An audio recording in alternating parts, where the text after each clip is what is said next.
नमस्कार, न्यूज 21 देख रहे हैं आप और मैं हूं आपके साथ अखिल। राजस्थान हाईकोर्ट के स्पष्ट आदेशों और राज्य सरकार के कड़े कानूनों के बावजूद आगरा रोड पर इकोलॉजिकल जोन में अवैध कॉलोनी बसाने का गोरख धंधा धड़ल्ले से जारी है। मैन आगरा रोड पर राठौड़ पेट्रोल पंप के सामने श्री राम नगर के नाम से विकसित हो रही इस कॉलोनी में प्लाटों की बिक्री धड़ल्ले से हो रही है, लेकिन जेडीए और प्रशासन ने इस पर आंखें मूंद रखी है। सवाल यह है कि 2 बार कार्रवाई होने के बावजूद यह अवैध कॉलोनी कैसे पनप रही है? क्या सरकारी अधिकारियों की मिलीभगत के बिना यह संभव है?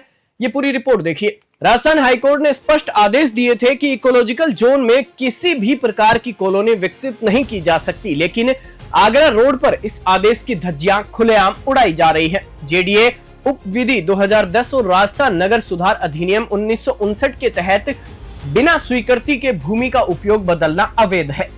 राजस्थान नगर पालिका अधिनियम 2009 के अनुसार अवैध कॉलोनाइजरों पर 50 लाख तक का जुर्माना और 3 साल तक की सजा का प्रावधान है। जेडीए की प्रवर्तन शाखा की नाक के नीचे यह अवैध कॉलोनी बसती जा रही है। राजस्थान सरकार को चाहिए कि वह तुरंत जेडीए अधिकारियों पर जांच बैठाए कि कार्रवाई के बावजूद कॉलोनी कैसे विकसित हो रही है। श्री राम नगर में अवैध प्लॉटिंग को ध्वस्त करें और दोषियों पर एफआईआर दर्ज करें। सरकारी अफसरों की भूमिका की जांच करें और अगर मिलीभगत साबित हो तो उन्हें निलंबित करें।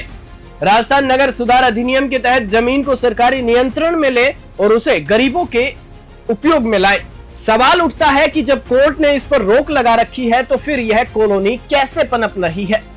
क्या जेडीए और प्रशासन हाईकोर्ट के आदेशों को ताक पर रखकर भू माफियाओं को संरक्षण दे रहे हैं? जेडीए और प्रवर्तन शाखा की अक्रमण्यता 2 बार कार्रवाई के बावजूद क्यों जारी है अवैध प्लॉटिंग?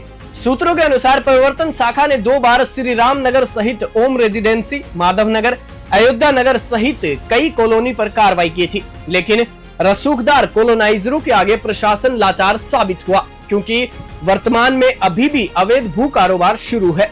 जमीनी हकीकत ये भी है कि कार्रवाई के नाम पर सिर्फ लीपापोती की गई, वहां किसी प्रकार के अवैध निर्माण को ध्वस्त नहीं किया गया। सूत्रों की माने तो इस खेल में लेन देन का मामला भी बताया जा रहा है। अगर कार्रवाई हुई थी तो अवैध प्लॉटिंग क्यों जारी है? हाईकोर्ट के प्रतिबंध के बाद भी यह कॉलोनी विकसित हो रही है, तो क्या अधिकारियों की जेबें गर्म हो चुकी है?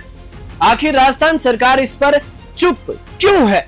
इस पूरे मामले में जेडीए, नगर विकास प्राधिकरण और प्रवर्तन शाखा पर सवाल उठते हैं कि क्या वे कानून लागू करने में असफल हैं या फिर जानबूझकर भू माफियाओं को बचा रहे हैं? क्या बीजेपी सरकार में अफसर शाही बेलगाम है? राजस्थान में बीजेपी सरकार के आने के बाद यह उम्मीद थी कि भू माफियाओं और भ्रष्टाचार पर लगाम लगेगी, लेकिन अब ऐसा लग रहा है कि हालात पहले से भी बदतर हो चुके हैं। जब हाईकोर्ट ने अवैध कॉलोनियों पर सख्त रोक लगा रखी है तो फिर प्रशासन उन्हें विकसित क्यों होने दे रहा है? क्या बीजेपी सरकार सिर्फ दिखावे की कार्रवाई कर रही है और भू माफियाओं को खुली छूट दे रही है? क्या मुख्यमंत्री और नगर विकास मंत्री इस पर कोई सख्त कदम उठाएंगे या फिर यह मामला भी फाइलों में दफन हो जाएगा? जिस मामले में हाईकोर्ट इतना गंभीर है, उस पर जेडीए के अधिकारियों की लापरवाही पूरे सिस्टम पर बड़ा सवाल खड़ा करती है। बेतरतीब कट रही अवैध कॉलोनियाँ इकोलॉजिकल जोन में हाईकोर्ट की घोर अवमानना है। यहाँ तक कि लीपापोती कार्रवाई जो जेडीए की प्रवर्तन शाखा के द्वारा की जाती है, जिस ज़मीन पर 2 बार जेडीए की प्रवर्तन शाखा द्वारा कार्रवाई की गई है, वहाँ पर अवैध कारोबार, रसूखदार कॉलोनाइजर्स की दबंगई का सबसे बड़ा उदाहरण देखने को मिला है।